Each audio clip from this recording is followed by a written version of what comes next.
What's up, peeps? I'm back. I'll kind of talk about some stuff I went over, like rituals, and even talking about forgetting old and starting with new. And just talking to my homeboy and D-Friend, well, Rob and D-Friend on the podcast. And before the podcast started, we were just talking about people trying to forget where they come from. And I think we might have been talking about people just getting out of the hood or forgetting their pain and just moving on. Once they get a better life, they just try to forget about it or leave it in the past and don't even really let that shit resurface because they feel like they're a different person and shit now. But when you forget where you come from, you literally can easily go back, and it's that serious and it's that simple.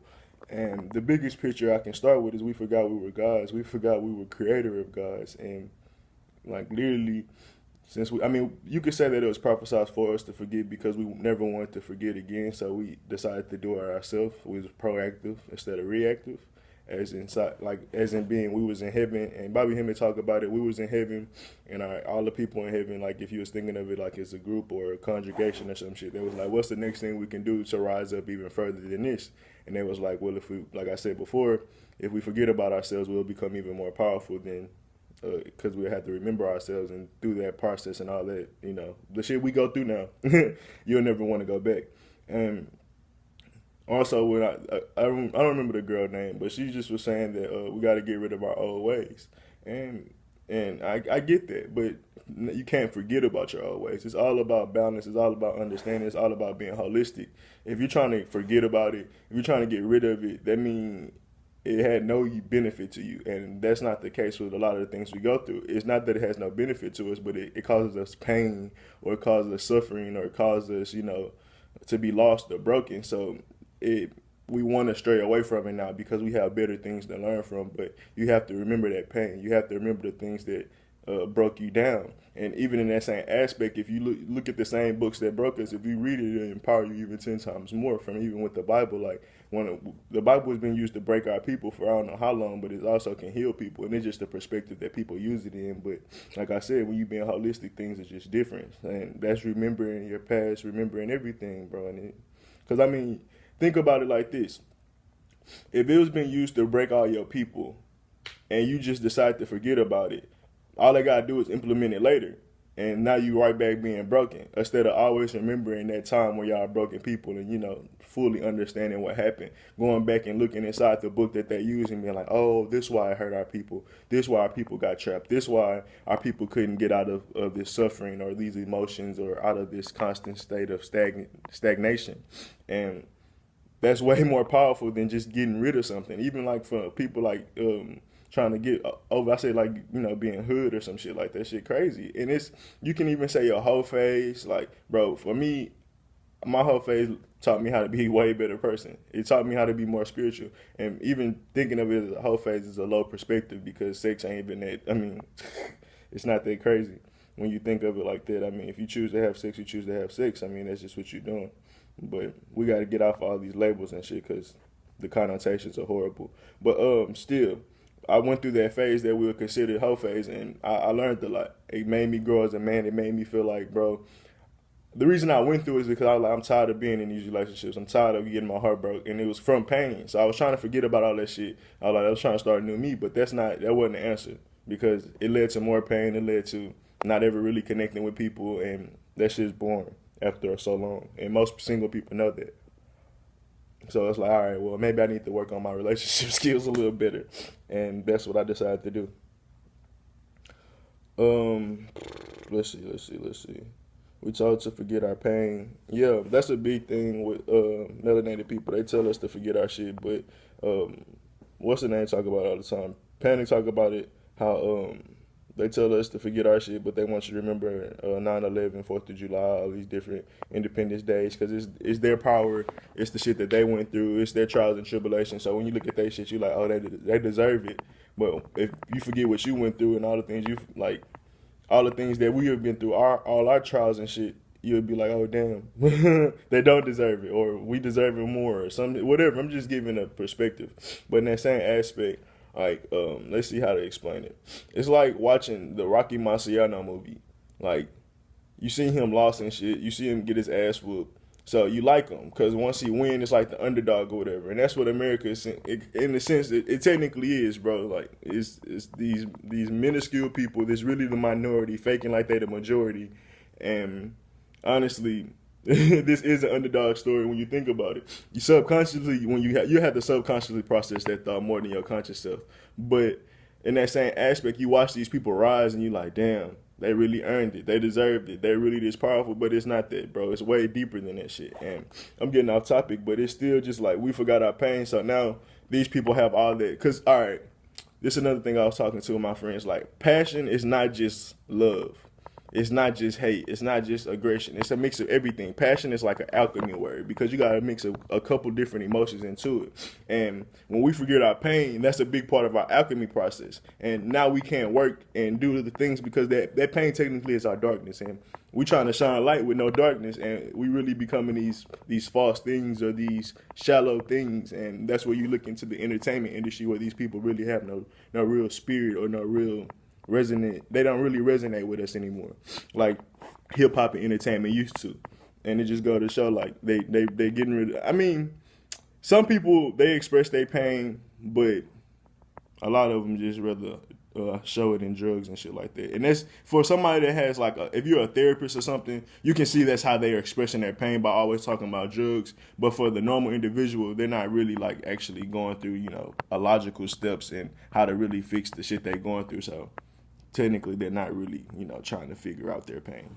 But in that same aspect, yeah, we forget our pain, bro. We become these weird ass people, bro, because our pain is our culture. It's sad to say, but it is, man. It's just the world we live in. It teaches us so much. And once you start forgetting that, it's just, you start a cycle of pain that, because think about how much pain we already ain't been through. Not even remembering like past the Egyptian times and shit like that.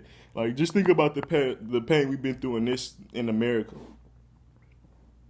bro. Think about how much we can work with that, all the different things and emotions and energies. But instead, we rather integrate. We rather just work with them. But I mean, that's also I'm getting off topic, I guess. But it's also a product of people not really knowing everything that happened in America, and I get that too, though. But yeah. We got to remember our pain because that's really a part of our alchemy process. But getting rid of our old ways, like I said, that's just like forgetting your past. And you forget your past, bro, trying to be something new and something fresh and something completely different, but you're not because that pain will always resonate with you. Even though a snake said his skin is still the fucking same snake. And you can say you got a little bit of pain or whatever, but I can still feel a lot of shit bottled up, even though I'm constantly releasing and constantly doing things. And that's just because I'm supposed to manifest that shit into something else. I'm not supposed to release all this energy. Everybody always about releasing, but it's not always about releasing. There's a time to embrace, and then there's a time to release. And that goes into energies too. Everybody always trying to change their mood and shit. And I talk about this all the time. People not being comfortable. I'm fucking up my notes. People not being comfortable with their pain and their depression and shit like that. And this also going to understanding rituals too, because this would help the case for other people.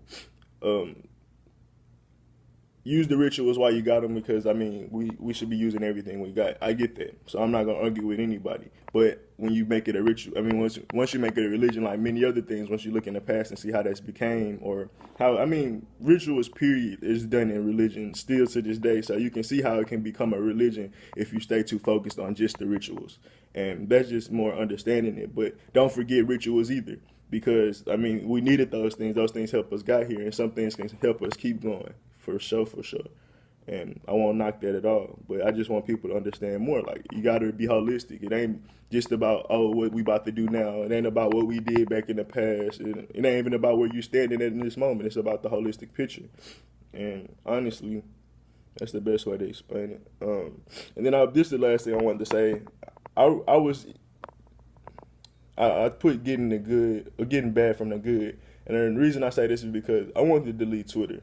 Like, just get off of it. But honestly, I meet people on there. Like, literally, I met the dude, Chris. We're supposed to be starting a podcast soon. Like, if I would have deleted my Twitter when I wanted to, probably wouldn't have made that connection. Same with just falling into topics and ideas on how people think. Like, I'm still learning from people and how I don't want to be like certain people. And it's ingraining more. So, Twitter, it's like, it's like we try to get rid of the poison, but you need a little bit of the poison so you can't get what do you call it? Anti-venom got poison in it, so it's going to help you in the long run. So trying to get rid of shit that we consider bad or whatever, like it goes into the shit. Like that's our pain.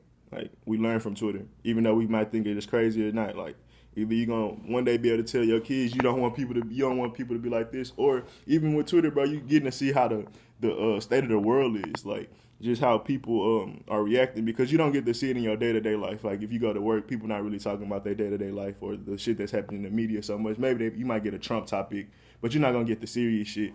And even if you go like out to bars and shit, you might get a couple sports conversations. So I mean, Twitter, they put a lot of the shit that really pains people, like death and all that different shit. So you learn how people are reacting to these things. You're starting to see how the environment and how everything is changing too. Because I mean, Twitter is just a hub. So if you get rid of that, it's just getting rid of.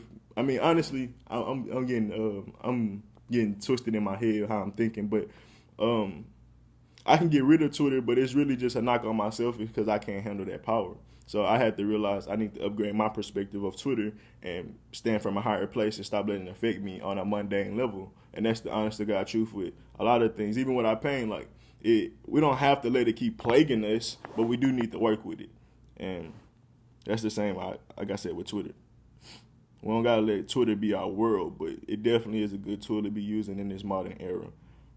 But I think that's all I have to say with that. And I got another. I mean, I might can throw this in here. I'm gonna throw it in here now because I got a little 4 minutes. We fighting for a spot in hell. Like we're literally trying to save a spot in hell, keep a space in hell, and that's what this world is. Because I remember Carmelo Anthony, it was a little commercial talking about Trayvon Martin when it happened to him. We had to go to war for it. Like, don't God control all death? So why are like when you stop looking at the micro and go to the macro of why everything has a purpose, everything happens for a reason. You're just defending what's happening in hell and trying to like feel comfortable about your existence in hell. Like, oh, I stood up to this or I did that. Like, no, nigga, no matter what you did, bro, or no matter what you claim or how, I'm getting upset.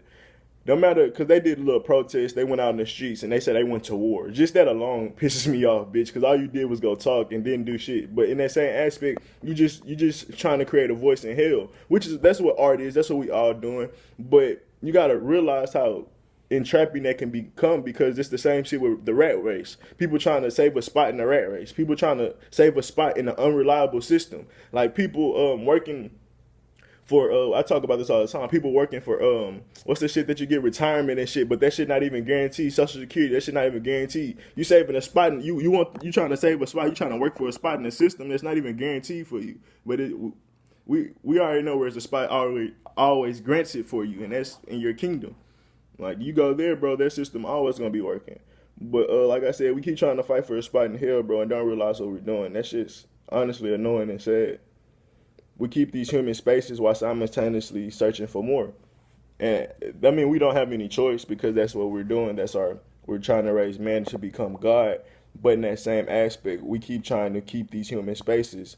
And at one point, you're going to have to let these hoes go. And from spaces, you can go from labels to just energies and feeding the flesh and shit like that to versus the spirit. I mean, there's so many different things with keeping human spaces. Wanting new shit, thinking shit gonna change. Like, it's a bunch of human spaces we exist in. And want like the shit going to war for your ideas and shit. Like, okay, bro, nobody ever gonna fully see how you think. So at the end of the day, you gotta find your own space. And if you can't find your own space in hell, get the fuck out. And honestly, people haven't seen that yet, bro. We're not supposed to be residing here peacefully and comfortably. Like, show me an empire that never failed.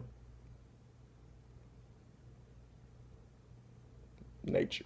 Besides that, can't tell me one. So at the end of the day, we fighting for a spot that's not never guaranteed. We want our kids to thrive. We want their kids to thrive. But shit, what if we're done this generation? What if the next generation done? So what are we fighting for? What are we trying to save? A little bit of time that we have here, even for if you look at our generation line or our family